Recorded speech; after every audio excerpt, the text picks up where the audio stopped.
At midnight, I was half asleep when I suddenly heard the sound of a woman crying next door. The sound was sharp and hoarse, like a rusty needle piercing my eardrum. My neighbor, Old Bill, a nearly 60-year-old bachelor who had never seen a woman in his home. What could this crying mean? I forced myself to ignore my discomfort, pressed against the cold wall, held my breath, and tried to listen closely. However, the sound abruptly stopped, as if the person inside had sensed my presence. Just as the surroundings fell into an eerie silence, a chilling, low voice penetrated the wall. "Are you done listening?" I shuddered, cold sweat pouring down, nearly shouting in response. "Is that old coot trying to scare me?" I cursed silently, trying to bolster my courage. Grabbing my phone, I thought, "I'll call the cops and catch you in the act." But just as this thought arose, my mind suddenly calmed. What if I misheard? It was better to test the waters first and see what I could find. Over the next few nights, I secretly listened, becoming more convinced of my suspicions. Old Bill was not alone. There might be a woman in his apartment, perhaps even a victim he was imprisoning and torturing. Finally, I called the police. Minutes later, the sound of sirens broke the night, and footsteps echoed up the stairs. I leaned against the door, my ear pressed tightly against it, listening as the officers knocked on Old Bill's door. After it opened, I heard him respond in a low voice, and then a group of police officers rushed in to search the place. However, a few minutes later, the police didn't find anything unusual. After asking a few questions, they left, their footsteps fading away. Just as I sighed in relief, a sudden bang, bang, bang. A series of knocking sounds from behind me struck my mind like thunder. Shaking, I knelt by the door and looked through the peephole. My heart dropped to my throat. Through the peephole, a bloodshot human eye filled my view. It gazed directly at me like a hungry wolf. It was Old Bill. A twisted smile spread across his lips, and madness gleamed in his eyes. He whispered, "You called the cops, didn't you? Stay out of my business, or it will end very badly for you." I turned icy, stifling the urge to scream, watching helplessly as he turned and walked back into his apartment. Just as he closed the door, he glanced back at me, as if to threaten me. My legs weakened and I slumped to the ground, my phone slipping from my hand. That night, I couldn't sleep, and for the next few days, nightmares tormented me, filled with that bloodshot eye. After that, I began to spy on Old Bill through the peephole. The fact that he hadn't been taken by the police kept me on edge. This neighbor might not be an ordinary person but a dangerous lunatic. After a long period of observation, I discovered his routine. Every night around 1 in the morning, he would open his door, carrying an old backpack and dragging an empty sack behind him, sneaking out quietly. He always disappeared for 2 or 3 hours, returning hurriedly after 3.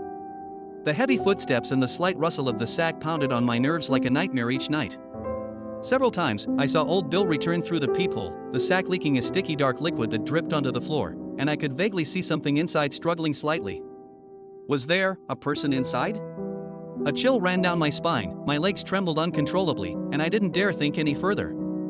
Until that deep night, I was jolted awake again by crying. The heartbreaking sobs of a woman echoed, one after another, grinding my nerves like a dull knife cutting flesh.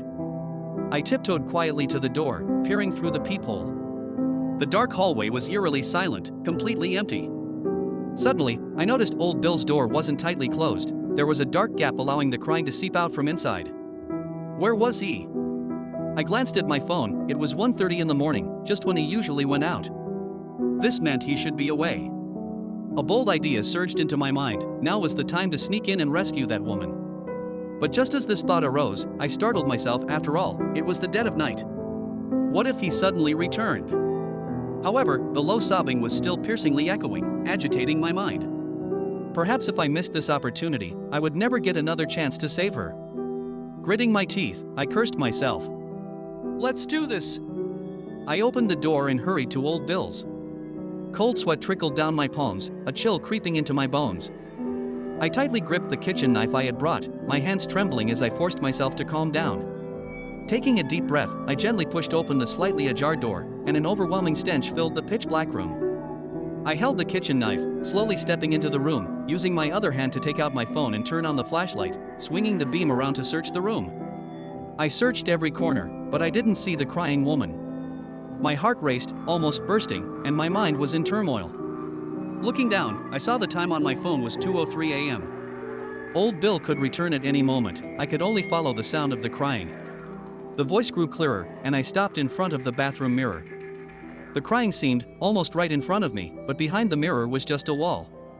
There can't be anyone, I muttered, placing my hand on the cold tiles, my face already soaked with cold sweat. Just then, I felt something odd with my hand, a spot that felt slightly soft. I pressed hard, and the tiles actually caved inward. What the? I was stunned, trembling as I touched it and found a hard handle.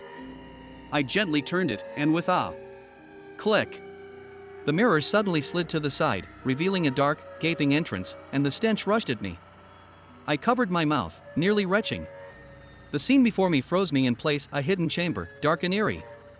No wonder the police hadn't found any clues last time, he had hidden the woman here. Fear surged over me like a tidal wave. I stood in front of the hidden chamber, the courage I had just felt suddenly crumbled, and my legs felt as heavy as lead. In my ears was the shrill and helpless sobbing, stabbing at my nerves. I glanced at my phone, the time was already past 2:50. In just a few minutes, old Bill would be back, and I had no time to hesitate. Gritting my teeth, I steeled myself and dashed into the hidden chamber. Before me lay a dimly lit, narrow passage, the walls were mottled, and the floor was covered in stains, the stench growing ever stronger in the air.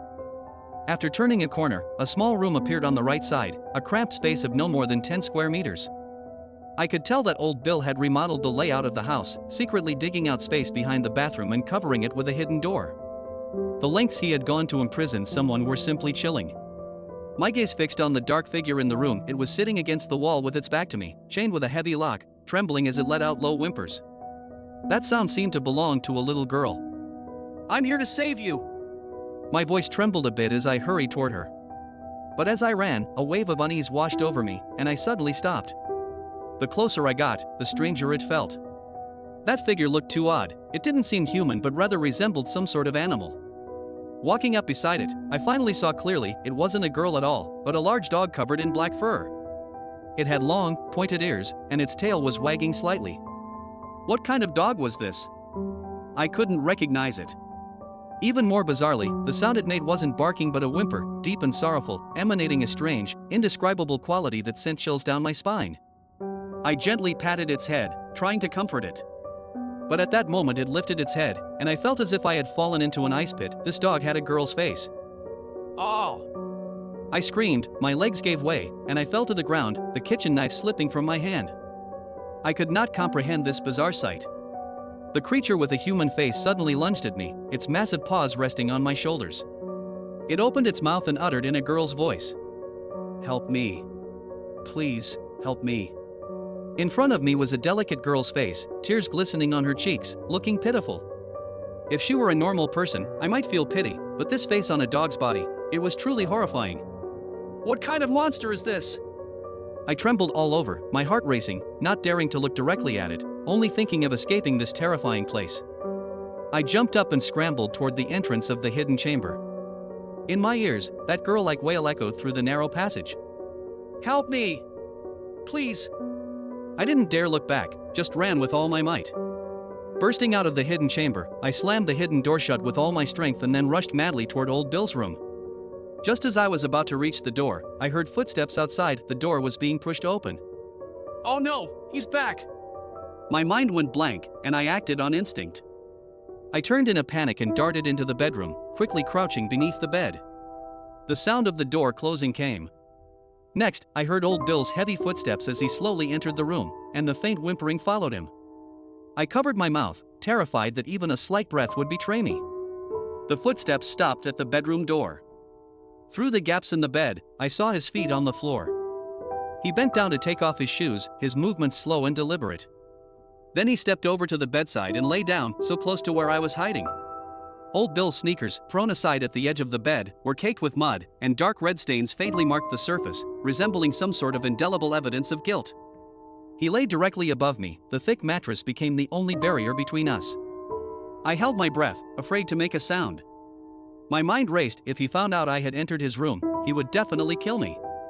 That bizarre creature with a human face, is it his pet monster? A more terrifying thought crept into my mind. How did he manage to combine the girl's face with a dog's body? The more I thought about it, the colder I felt, as though I were soaked in ice water. Old Bill's secret must be more sinister than this. He couldn't be a normal person. Just as I was about to crack under the tension, I suddenly heard rhythmic snoring from above. He was asleep.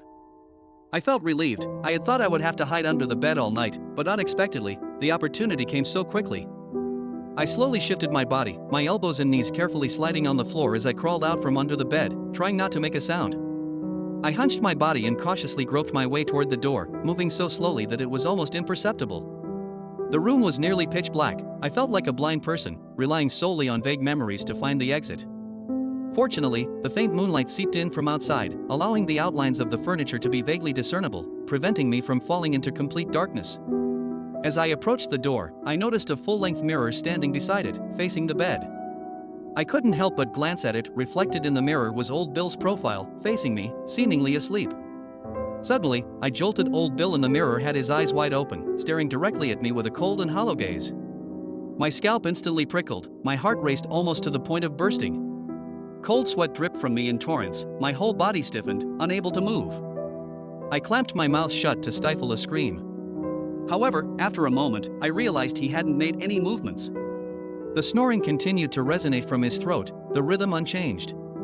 It dawned on me he was still asleep, but he was keeping his eyes open. Shaken, I curled up and scrambled off the floor, forcing myself to suppress the tremors inside and quickly exited the bedroom, bursting out the door. Back at my own home, I collapsed onto the sofa, drenched in cold sweat, utterly exhausted and unable to move. Exhaustion flooded over me like a tide, and I drifted off to sleep. When I woke up, it was already the next afternoon. I splashed some water on my face and called the police, recounting everything that had happened the night before.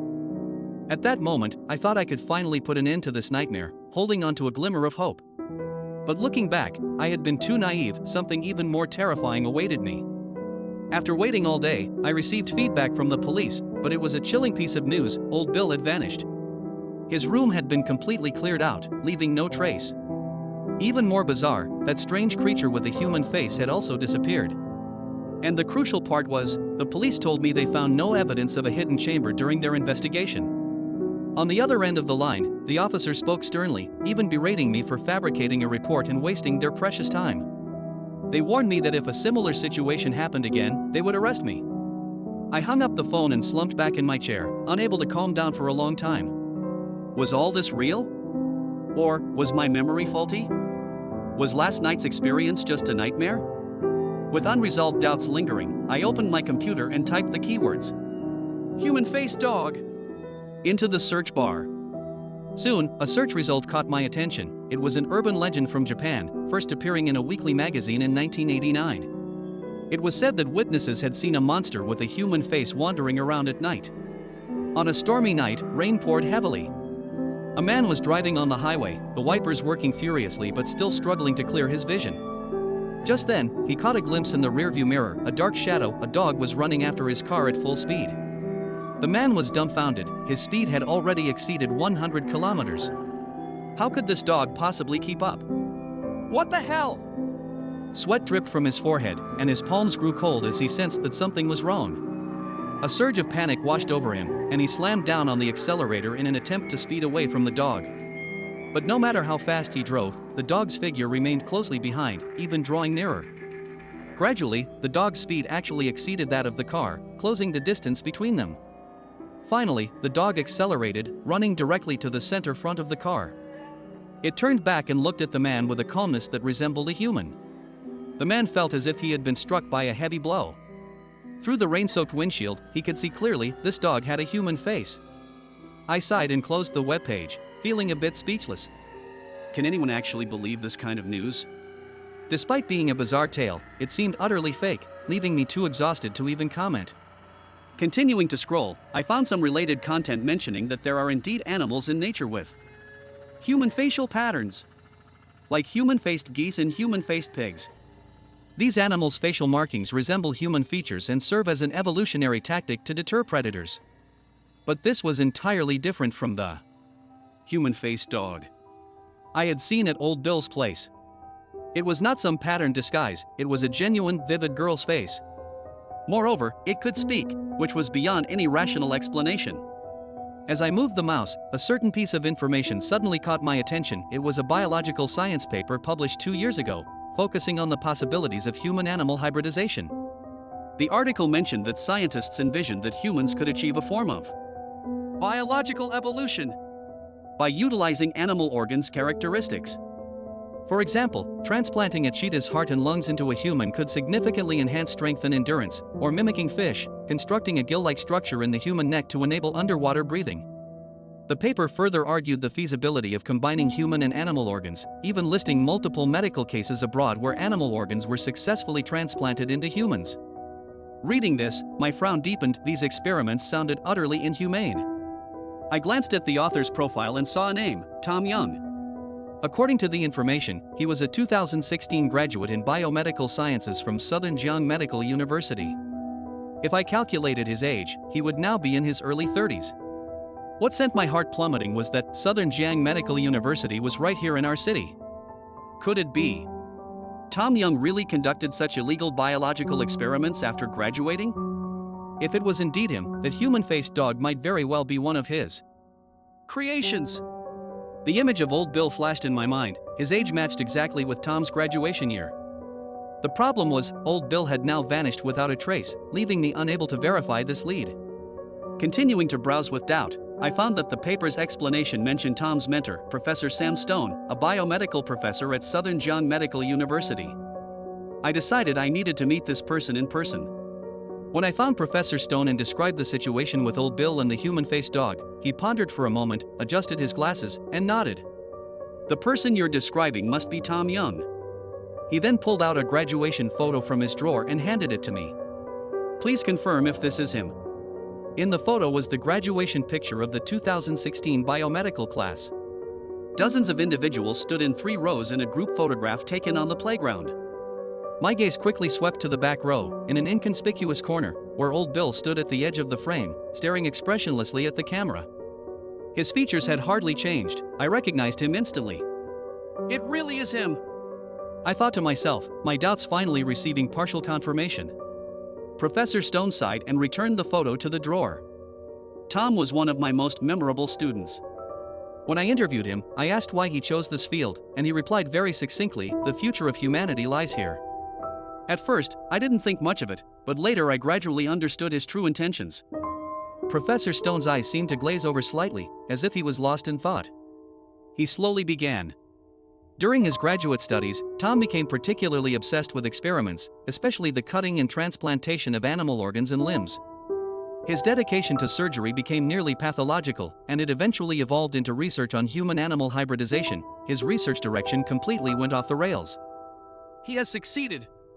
I interrupted the professor and related the experience of seeing the human-faced dog at Old Bill's house in full detail. After hearing my account, Professor Stone stood still for several seconds, his expression shifting from shock to dismay, finally regaining his composure. "Professor, is it really possible to turn a person into a dog, scientifically?" I asked, holding on to my last shred of hope. Professor Stone pondered for a moment, slowly nodding. "Theoretically, it is feasible. However, the combination of such vastly different species as humans and dogs poses enormous challenges: rejection reactions, acute organ damage, biological structure compatibility. All of these are significant hurdles. In current clinical medicine, it is almost impossible to achieve. If Tom really accomplished it, then he must have mastered some extraordinary technology, or should I say, sorcery." After Professor Stone finished speaking, he stared at me intently. My mind had already made a decision. No matter what, I had to investigate Old Bill's house again. Although he had already moved away, I felt there were still unresolved clues there. The last time the police searched, Old Bill's door had not been locked, which provided me with a final opportunity. Under the night sky, I entered the dimly lit hallway, which was eerily silent. I pushed open Old Bill's door. The fear I felt while sneaking in before still churned in my chest. The house was deceptively quiet, and as I stepped over the threshold, a chill crawled up my spine. The place was empty, except for a few large pieces of furniture that couldn't be moved. I headed straight for the bathroom, carefully feeling the tiles beside the mirror with my hand. This spot had once been the entrance to the hidden chamber, but now it had lost all traces. How could such a large secret room possibly disappear? As my hand glided over the edge of the mirror, I suddenly felt a subtle texture. I took out my phone and shone the flashlight on it, discovering that the right side of the mirror had a rough cement mark running from top to bottom. This was clearly a patch that had been added later. It turned out that the secret room hadn't vanished, it had simply been sealed with cement by Tom. My heart raced.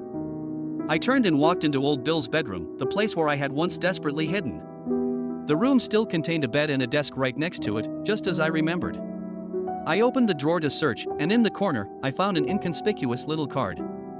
I pulled it out to find it was a business card.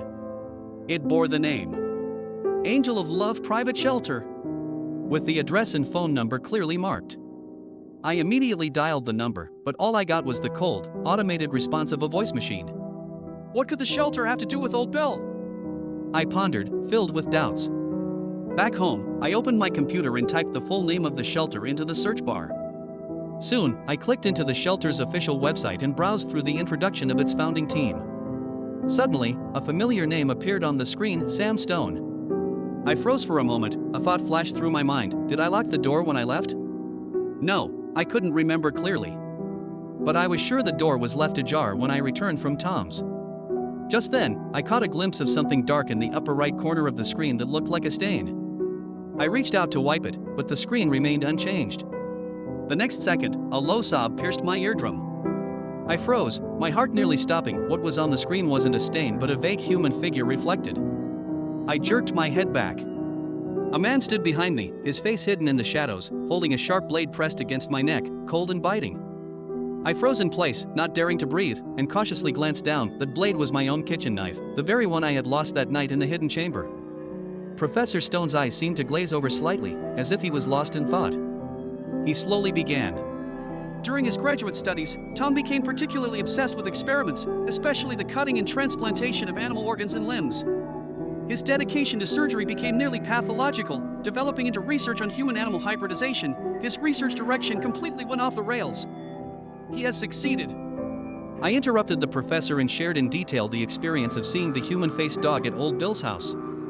After hearing my account, Professor Stone stood still for several seconds, his expression shifting from shock to dismay, finally regaining his composure. Professor, is it really possible to turn a person into a dog, scientifically? I asked, holding on to my last shred of hope. Professor Stone pondered for a moment, slowly nodding. Theoretically, it is feasible. However, the combination of such vastly different species as humans and dogs poses enormous challenges: rejection reactions, acute organ damage, biological structure compatibility. All of these are significant hurdles.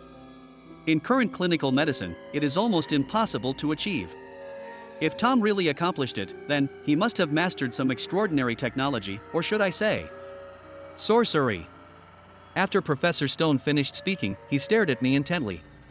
My mind had already made a decision. No matter what, I had to investigate Old Bill's house again. Although he had already moved away, I felt there were still unresolved clues there.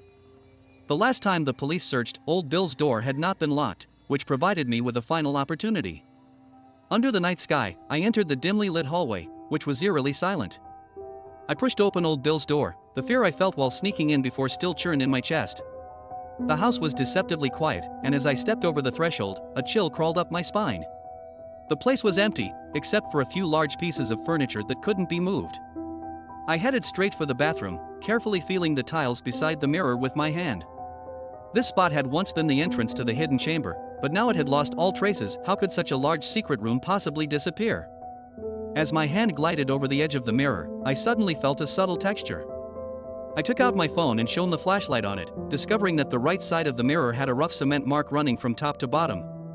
This was clearly a patch that had been added later. It turned out that the secret room hadn't vanished, it had simply been sealed with cement by Tom. My heart raced. I turned and walked into Old Bill's bedroom, the place where I had once desperately hidden. The room still contained a bed and a desk right next to it, just as I remembered. I opened the drawer to search, and in the corner, I found an inconspicuous little card. I pulled it out to find it was a business card. It bore the name Angel of Love Private Shelter, with the address and phone number clearly marked.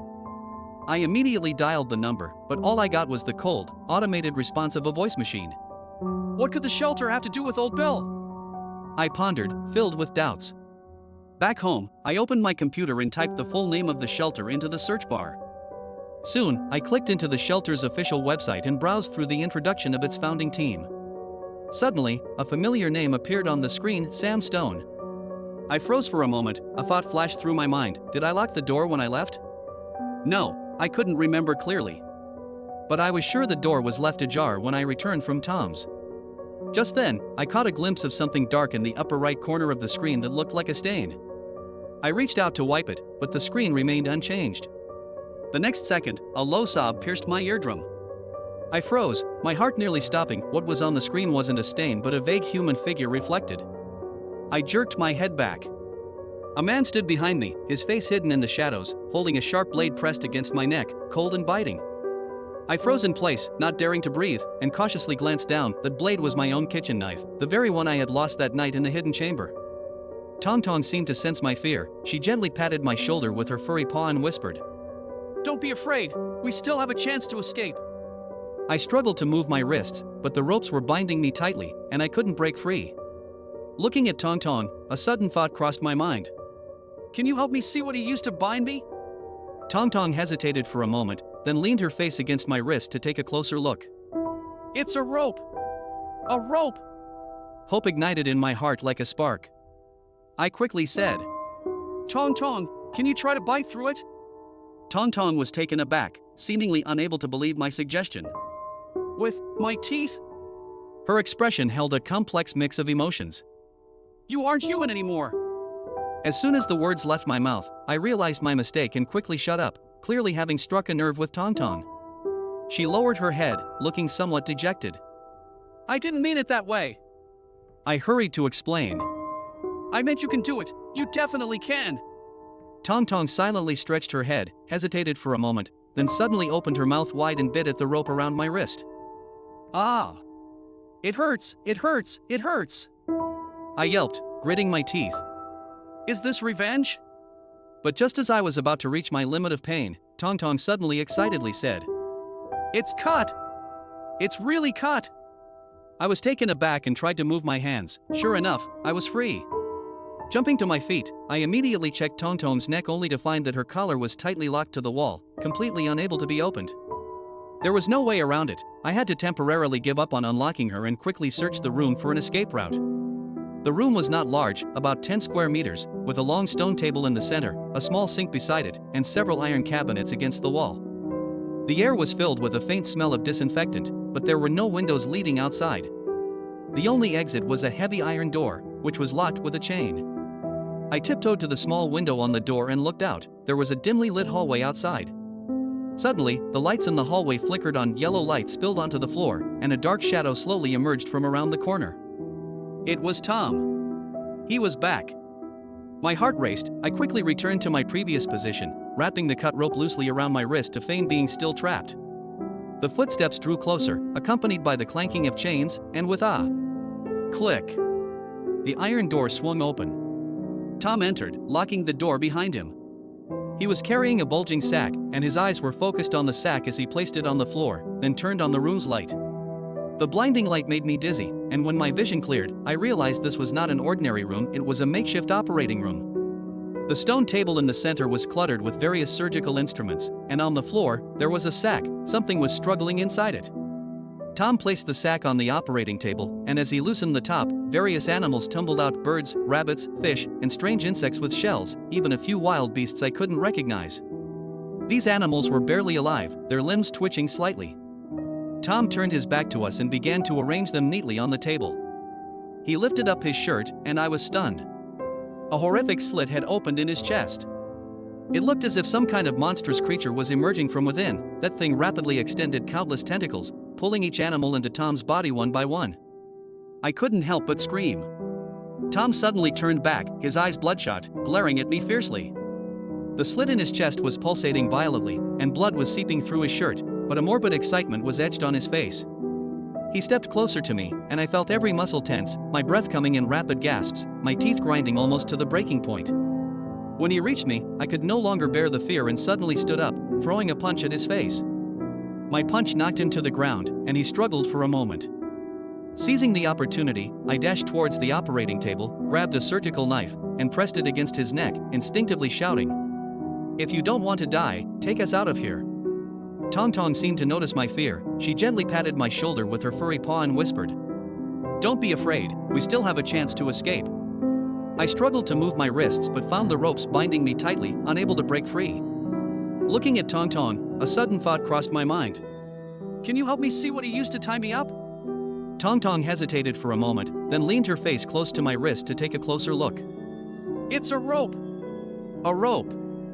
Hope ignited in my heart like a spark. I quickly said, Tong Tong, see if you can bite through it. Tong Tong was taken aback, seemingly unable to believe my suggestion. With my teeth? Her expression revealed a complex mix of emotions. You aren't human anymore. As soon as the words left my mouth, I realized my mistake and quickly shut up, clearly having hurt Tong Tong's feelings. She lowered her head, looking somewhat dejected. I didn't mean that. I hurried to clarify. I mean, you can do it. You definitely can. Tong Tong silently stretched her head, hesitated for a moment, then suddenly opened her mouth wide and bit at the rope around my wrist. Ah. It hurts, it hurts, it hurts. I winced and cried out. Is this revenge? But just as I was about to reach my limit of pain, Tong Tong suddenly exclaimed. It's cut! It's really cut! I was stunned and tried to move my hands. Sure enough, I was free. I jumped to my feet, immediately checked Tong Tong's neck, but found that her collar was tightly locked to the wall, completely unable to be opened. There was no way around it. I had to temporarily give up on helping her escape and quickly searched the room for a way out. The room was not large, about 10 square meters. In the center was a long stone table, next to which was a small sink, and several iron cabinets stood against the wall. The air was filled with a faint smell of disinfectant, but there were no windows leading outside. The only exit was a heavy iron door, which was locked with a chain. I tiptoed to the small window on the door and looked out. There was a dimly lit hallway outside. Suddenly, the lights in the hallway flickered on, yellow light spilled onto the floor, and a dark shadow slowly emerged from around the corner. It was Tom. He was back. My heart raced. I quickly returned to my previous position, wrapping the cut rope loosely around my wrist to feign being still trapped. The footsteps grew closer, accompanied by the clanking of chains, and with a click, the iron door swung open. Tom entered, locking the door behind him. He was carrying a bulging sack, and his eyes were focused on the sack as he placed it on the floor, then turned on the room's light. The blinding light made me dizzy, and when my vision cleared, I realized this was not an ordinary room, it was a makeshift operating room. The stone table in the center was cluttered with various surgical instruments, and on the floor, there was a sack. Something was struggling inside it. Tom placed the sack on the operating table, and as he loosened the top, various animals tumbled out: birds, rabbits, fish, and strange insects with shells, even a few wild beasts I couldn't recognize. These animals were barely alive, their limbs twitching slightly. Tom turned his back to us and began to arrange them neatly on the table. He lifted up his shirt, and I was stunned. A horrific slit had opened in his chest. It looked as if some kind of monstrous creature was emerging from within. That thing rapidly extended countless tentacles, pulling each animal into Tom's body one by one. I couldn't help but scream. Tom suddenly turned back, his eyes bloodshot, glaring at me fiercely. The slit in his chest was pulsating violently, and blood was seeping through his shirt, but a morbid excitement was etched on his face. He stepped closer to me, and I felt every muscle tense, my breath coming in rapid gasps, my teeth grinding almost to the breaking point. When he reached me, I could no longer bear the fear and suddenly stood up, throwing a punch at his face. My punch knocked him to the ground, and he struggled for a moment. Seizing the opportunity, I dashed towards the operating table, grabbed a surgical knife, and pressed it against his neck, instinctively shouting, "If you don't want to die, take us out of here." The tendrils on the ground continued to writhe, but their movements clearly slowed down, gradually losing their vitality. I gagged and covered my mouth, stumbling toward the door, unlocking it before bolting toward the hallway exit. What on earth is this? I murmured, my body drenched in cold sweat, my legs running like they were wound up tighter than spring. Turning the corner at the end of the hallway, I dashed into an elevator and frantically pressed the close door button. The elevator panel displayed B3, which was the basement level 3. I trembled as I pressed the button for the first floor, pulled out my phone to call the police, but discovered there was no signal on the screen. Calm down, calm down. I wiped the sweat off my face, trying to steady my thoughts. The elevator dinged and opened, but outside was a dimly lit hallway, at the end of which I vaguely saw a staircase, and I hurriedly ran up. At the top of the stairs was an iron door, which wasn't locked. I pushed it open with force and, after passing through a narrow, cramped passage, I was suddenly greeted by a spacious hall. Sunlight streamed in through large windows, bathing the air in a tranquil serenity. I scanned the area, my heart racing, but suddenly, I spotted a familiar silhouette. He was standing in a corner of the hall, with his back to me, speaking softly with several people. They were all wearing uniforms and had name tags pinned to their chests. The words on the name tags caught my eye. Angel of Love Shelter. My heart sank. Tom's operating room led directly to this shelter. No wonder he could so easily abduct the homeless. I hurried over, waving my hands and calling out, Professor Stone! Professor Stone! Upon hearing my voice, Sam Stone turned around, astonished. It's you? I remember you. You were the one who came to the school to see me before. What happened? It's me! I gasped, breathlessly recounting everything I had just experienced. Upon hearing my account, Professor Stone's expression changed drastically, and his glasses nearly slipped off his nose. He exclaimed, No wonder there have been so many disappearances at the shelter lately. It turns out Tom is behind it. Yes. I nodded. He built a hidden chamber in the underground garage specifically to abduct the homeless for biological experiments. Professor Stone's face turned pale, and he grabbed my hand tightly. We must act quickly. There's a police station nearby. I'll take you to report this. Okay. I followed Professor Stone out of the shelter, unable to resist glancing back. The building was sizable and modern, clearly a labor of love from Professor Stone. But who would have thought that such evil experiments were hidden beneath this structure? Professor Stone led me into a vehicle. Slamming the accelerator, the car sped rapidly onto the road. Sitting in the passenger seat, my hands continued to tremble, filled with lingering dread over the terrifying sights I had just witnessed. All the sounds around me became distant and vague. Soon, Professor Stone brought the car to a stop. He pointed to a narrow alley ahead. Follow me, the police station is right there. I followed him down several flights of steps, the light around us growing dimmer. We entered a large building, took the elevator, and descended slowly to a lower level. When the elevator doors opened, Professor Stone led me down a dark hallway, where an iron door at the end appeared particularly cold. He pulled out a key and unlocked it, motioning for me to enter. I stepped inside slowly, and the sight before me made me freeze. This was the underground operating room I had just escaped from. On the ground lay Tom's corpse, but he appeared even more shriveled, like a piece of dried firewood. His chest cavity was still open, and that creature was still sleeping inside. What do you mean? I wanted to say something, but my tongue felt wooden and my voice caught in my throat. I tried to move, but my body felt completely drained of strength, and my mind was foggy, making it difficult to think. Professor Stone walked past me and approached Tong Tong, crouching down to gently stroke her head as if comforting a child, softly saying, It will be all right, dear, it will be all right. He took out a key and unlocked the lock on the wall. Tong Tong stepped forward, her collar still dragging a long rope behind her. She slowly walked toward me, her bright eyes blinking, but her gaze was as cold as the winter wind. She dragged the rope to my feet, and Professor Stone stood aside, coldly stating, Take hold of it. A sharp pain pricked my palm, and when I looked down, I realized that the so-called collar was not an ordinary leather item but a long tendril that had burrowed out from Tong Tong's body. The moment I grasped it, it suddenly pierced through my skin and burrowed into me. Tong Tong began to convulse, her eyes revealing a complex expression. I wanted to struggle, but found my body completely immobilized, forced to watch as the tendril rapidly moved within me. It traced a bulging line, winding from my arm to my shoulder, then around my neck, ultimately stopping at the back of my head. A sudden, intense pain shot from the back of my head, and I didn't even have time to scream before my consciousness was extinguished, plunging me into an endless darkness. I don't know how long it lasted, but when I awoke, I found myself staring at the familiar face of Professor Stone. He was wearing a white coat spattered with droplets of blood. I felt something moving within me, like a sharp knife slowly slicing through my flesh. The pain was so intense I wished I could die immediately. You're awake. Professor Stone leaned down and glanced at me with a cold, indifferent gaze, then wiped the sweat from his forehead. That hand was tightly gripping a blood-red surgical knife. My soul was nearly shattered by fear. It will be over soon, just bear with it. Professor Stone's tone was icy and heartless. The surgical knife moved slowly, each second feeling torturous. 10 minutes later, he finally completed the last stitching. After injecting me with a painkiller, he locked the door and left the room. I felt an intense heat throughout my body, as if countless insects were gnawing at my flesh, a mix of pain and itchiness. The agony drained my last bit of strength, and I fainted again.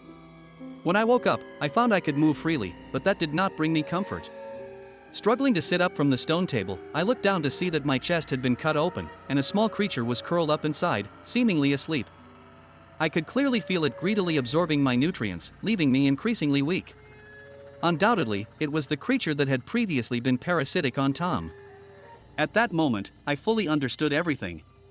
My body had been firmly controlled. The pain and fear prevented me from resisting, while Professor Stone calmly laid out the entire truth, as if presenting an experimental report.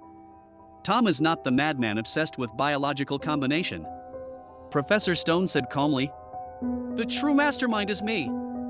3 years ago, his daughter Tong Tong had been severely injured in a car accident, teetering on the brink of death before even reaching the hospital. To save her, I had no choice, Professor Stone continued expressionlessly. I transplanted her head and major organs into a dog's body that was the only living creature at the accident scene. Tong Tong survived in the form of a dog, but a canine body ultimately could not sustain human life. Rejection reactions and pain nearly destroyed her, and Professor Stone tirelessly searched for a solution amid endless suffering. He patched her up repeatedly, optimizing her body by transplanting animal organ capabilities into her, but all of this was merely a stopgap. Professor Stone knew that only a human body could truly allow her to be reborn. Thus, he conspired with Tong Tong to lure Tom, who was infatuated with Tong Tong, his former classmate. Tom fell into the trap, forced to become Tong Tong's guardian, capturing living creatures and using his own body to nurture the monster embryo. To meet the experimental demands, Professor Stone spent a fortune to establish the Angel of Love Shelter, conducting experiments using homeless wanderers. These individuals had no identities or relatives, and no one would notice their disappearances for years. Many wanderers mistakenly thought they had encountered kind help, unaware they had stepped into an irrevocable abyss. Professor Stone frantically stitched various animal organs to the wanderers, attempting to construct the perfect human body. Meanwhile, Tom became part of the embryo's ecosystem. Under Professor Stone's design, Tom's flesh continuously nourished the embryo while implanting various animals' enhanced organs, causing it to gradually grow into a terrifying and powerful monster. However, the cost of this experiment was that Tom's body ultimately could not bear it, leading to his destruction. Professor Stone sighed helplessly. We were on the verge of success with our experiment. The embryo could mature next month, but alas, Tom's body collapsed. So, we can only look for a new host, and you. He paused, looking coldly at me. Have become the perfect experimental subject. Reflecting on all this, I realized I had unwittingly stumbled into the territory of a devil, inevitably becoming caught up in this evil plan, reduced to a sacrificial victim of a terrifying ritual. Now, I was the new host, with the embryo gradually maturing within me. My perception of time began to blur, and my memories frequently fractured. Each time I opened my eyes, I found myself capturing wanderers. The next moment, I might be several kilometers away in the wilderness. Everything was no longer under my control. I clutched a wild bird I had just caught, gasping for breath. Professor Stone needed live wildlife and wanderers for his experiments. Sometimes, he would force me to help him hunt these creatures, like a compliant tool. Day after day, during this forced participation, I gradually pieced together some key information about them. First, Tong Tong's method of control was through that tendril. As long as I touched that tendril, it would invade my brain, causing me to lose all autonomy. Second, Professor Stone's method of control was still unclear, but I suspected he might have implanted something similar to a bat's biological system, using ultrasound for some form of mental intervention on me. This could explain why he could always freeze my body when I tried to struggle. Third, their control was not constant. Sometimes I would briefly awaken, but when I did, I was always locked in the basement, completely unable to find any escape opportunities. Fourth, the embryo parasitic within me had long since transcended human understanding. It merged the capabilities of various organisms from nature, representing the ultimate product of Professor Stone's scientific ambition, embodying his vision of a perfect human body. Fifth, forcibly removing the parasitic embryo would lead to my death. I had become its breeding ground, coexisting with it until death. Sixth, the staff at the Angel of Love Shelter were all controlled by Professor Stone. They either sought to gain special animal abilities or hoped to cure terminal illnesses, accepting Professor Stone's biological modifications, transforming into half-human, half-beast existences. They unconditionally obeyed Professor Stone's commands, specifically helping him abduct wanderers to provide resources for his experiments. Seventh, the so-called shelter was merely a facade constructed by Professor Stone to conduct experiments on his daughter and collect experimental subjects. The shelter's work was merely a cover to disguise his actions. I sank into despair. Everything was proceeding according to Professor Stone and Tong Tong's plan. The day the embryo matured would also be my death day. There was no hope for self-rescue. Once the embryo fully matured and merged with Tong Tong, it would become a terrifying being with countless biological abilities. Its powerful vitality and deadly offensive techniques could very well overturn society. And now, only a few days remained before it fully matured. I reached into my back pocket and pulled out something I had stealthily hidden a few days ago, a sharp surgical knife. Even if it meant death, I couldn't let this monster continue living. I took out the surgical knife and slowly aimed it at the forehead of the monster parasitic within me. It was still asleep, completely defenseless and unaware of the impending danger. I knew that even if I killed this embryo, Professor Stone could easily find another human body for experimentation. As long as this shelter existed, more innocent wanderers would fall into his clutches. But I had no choice.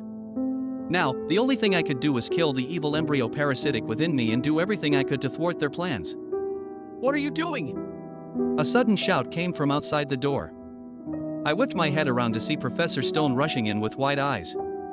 He hurriedly unlocked the door and ran into the room. I gritted my teeth, not giving him a chance to stop me, and in an instant, I brought down the surgical knife. But just as the tip of the knife was about to touch the embryo's forehead, my movement froze, the embryo suddenly opened its eyes, its skin rapidly darkened, and those deep, hollow pupils fixed on me, letting out a low cry. Daddy! The next second, countless tendrils erupted from its body, flooding the entire operating room like a volcanic eruption. The tendrils rushed toward me, invading my mouth, nose, and eyes, wrapping around my head with a cold, slimy touch that paralyzed me, and everything turned black as if countless insects were crawling on my face. The tendrils burrowed into my mouth, exploring down my throat and invading my body. Every wriggle made me want to vomit.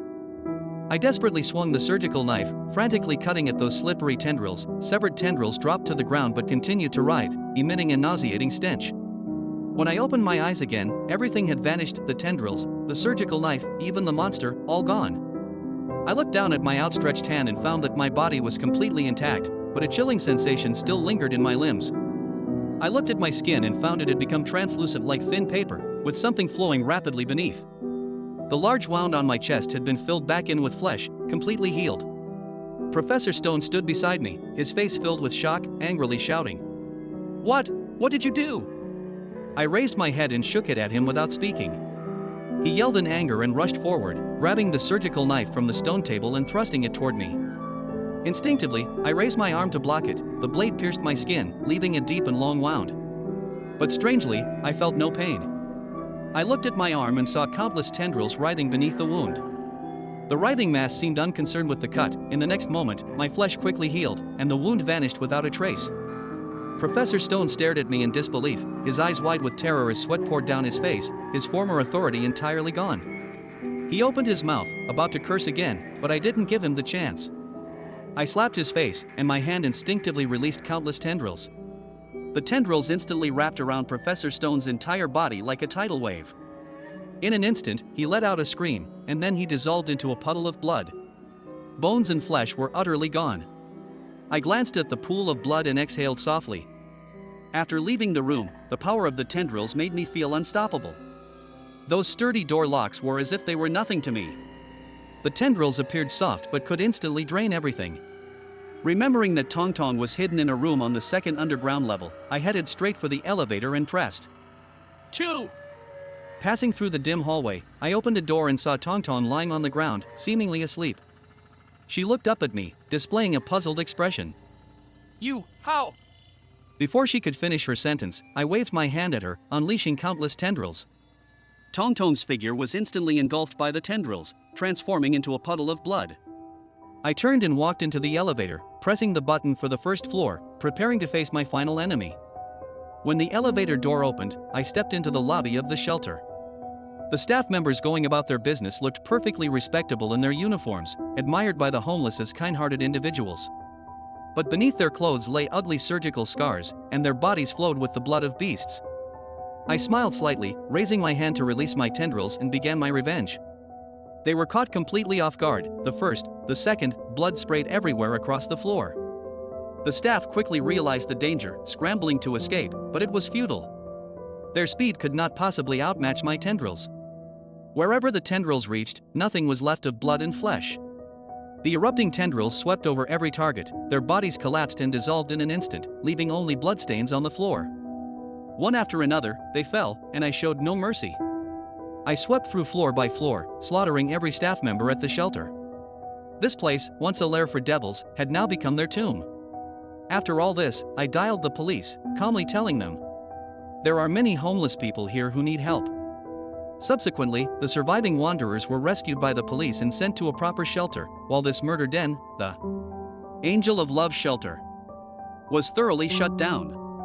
When everything was over, I anonymously donated all my assets to build a better welfare shelter. All homeless wanderers would have a warm place to stay, no longer suffering from hunger and cold. Having done all this, I knew my mission was complete. On a quiet afternoon, I walked alone toward the desolate hills. This place, rarely visited by anyone, was a perfect end. What I was about to do had to completely end everything. I doused myself in gasoline to prevent the powerful vitality of the tendrils from reviving. I picked up the dagger I had prepared beforehand and plunged it into my heart. The dagger pierced my flesh, and flames erupted, engulfing my body completely. I closed my eyes, awaiting destruction. A sizzling sound followed as the tendrils beneath my skin began to curl and struggle, ultimately being burned into charcoal by the fierce flames. The fire grew more intense, and my body gradually softened as I fell to the ground. In the brilliance of the roaring flames, I fleetingly saw a small monster slowly crawling toward me from the fire, extending its little hand, seemingly seeking an embrace. "Daddy!" A low voice called out. My heart trembled slightly, and my arm involuntarily lifted, opening up to welcome it. As the flames spread to their last, I tightly embraced the little monster. It calmed down in my arms, dissolving away together with the fire. Everything vanished in the warm glow of the flames. The source of all this evil was finally brought to an end.